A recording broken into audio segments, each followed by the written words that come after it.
अस्सलामुअलैकुम दोस्तों, अगर आपने पुराने जमाने की मुख्तलिफ चीजों को देखा हो जो कि खुदाई के दौरान डिस्कवर हुई हैं, तो उनमें सबसे ज्यादा जो चीज पाई जाती है वो है पुराने वक्तों के सिक्के। दोस्तों, इसका मतलब यही हुआ कि दुनिया जब तक खत्म हो जाती है तब तक इस दुनिया के अंदर पाई जाने वाली तमाम चीजें भी खत्म हो जाती हैं, माँ सिवाय उन तमाम धातुओं के जो कि मुख्तलिफ चीजें बनाने में इस्तेमाल होती हैं, जैसे कि सिक्के बनाने में।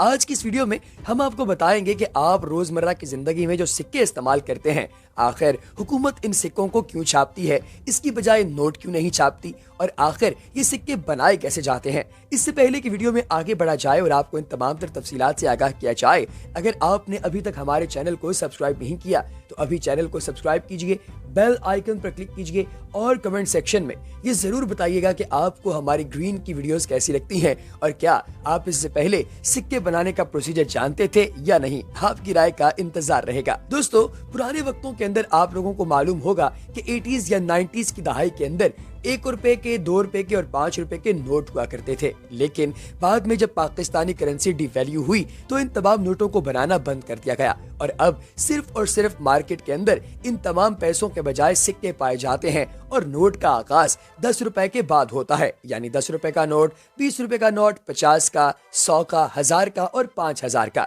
इसके अलावा 500 रुपए का नोट भी पाया जाता है।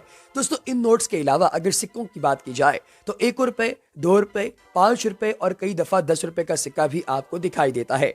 दोस्तों, ये तमाम सिक्के बुनियादी तौर पर लाहौर के जीटी रोड पर वाक़े आखिरी मिंट फैक्ट्री के अंदर बनाए जाते हैं, जो कि पाकिस्तान फाइनेंस मिनिस्ट्री के अंडर काम करती है।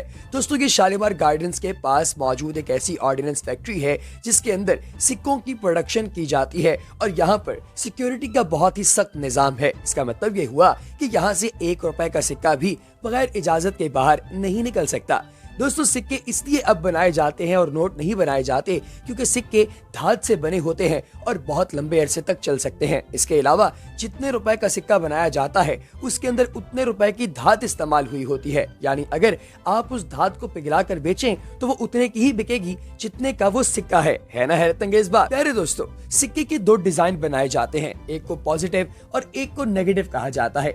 ये पॉजिटिव और नेगेटिव बेसिकली सिक्के के ऊपर और नीचे लगने वाला डिजाइन होता है। मिसाल के तौर पर सिक्के के ऊपर जो आपको डिजाइन नजर आता है वो आपको पॉजिटिव डिजाइन नजर आता है और जो निचली साइड पर होता है उसे नेगेटिव कहते हैं।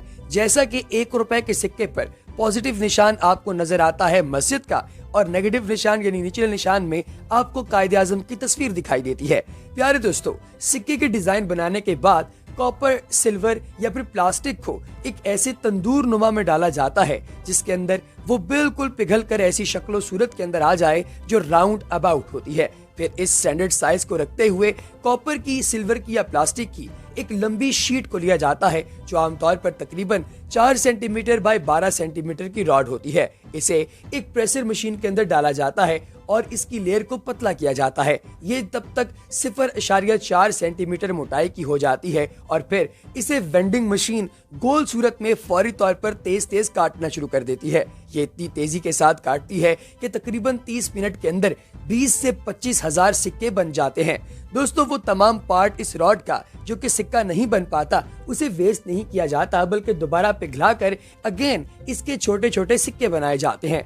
इनके किनारों को स्मूथ करने के बाद एक सेटिंग मशीन से गुजारा जाता है जो इसे पॉलिश करके इसके वजन को चेक करती है कि आया कोई सिक्का स्टैंडर्ड वजन से नीचे का तो नहीं, या अगर कोई सिक्का खराब है तो उसे दोबारा पिघलाकर नए सिरे से सिक्का बनाया जाता है।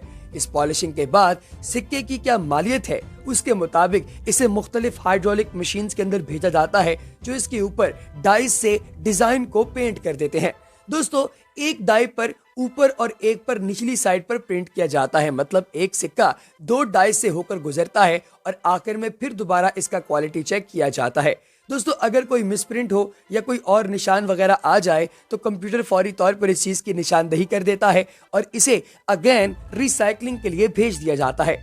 दोस्तों, इन तमाम सिक्कों को कंप्यूटर ही गिनते हैं और फिर एंड पर इसे पैक करके स्टेट बैंक ऑफ पाकिस्तान रवाना कर दिया जाता है, जिसकी ये जिम्मेदारी है कि उसने पूरे मुल्क के पाकिस्तान के अंदर मुख्तलिफ जगहों पर इन सिक्कों को भेजना है और बाद में ये सिक्के हर तीसरी जगह पर इस्तेमाल होते हैं और इन्हीं सिक्कों को आज आप अपनी पॉकेट में लिए फिरते हैं। तो प्यारे दोस्तों, आप लोगों को सिक्के बनाने का ये अमल कैसा लगा कमेंट सेक्शन में बताना हरगिज ना भूलिएगा। अगली वीडियो तक हमें दीजिए इजाजत।